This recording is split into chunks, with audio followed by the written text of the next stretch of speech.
বাংলাদেশে আনুষ্ঠানিকভাবে যাত্রা শুরু করল টেক জায়ান্ট ইলন মাস্কের স্টারলিংক। প্রধান উপদেষ্টা টেলিযোগাযোগ বিষয়ক বিশেষ সহকারী ফয়েজ আহমেদ তৈয়ব আজ এক সংবাদ সম্মেলনে এই তথ্য জানান।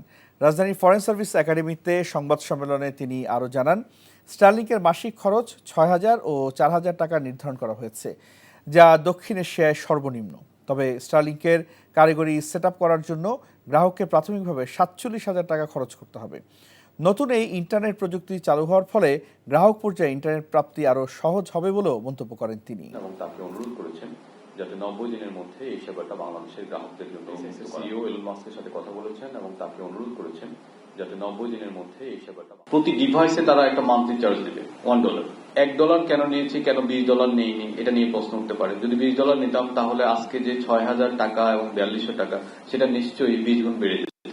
আমাদের পর্যাপ্ত রিজিওনাল স্টাডি নেই।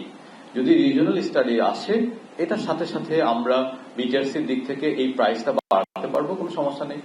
এই ঈদে জামা জুতো অ্যাক্সেসরিজের ডিসকাউন্ট।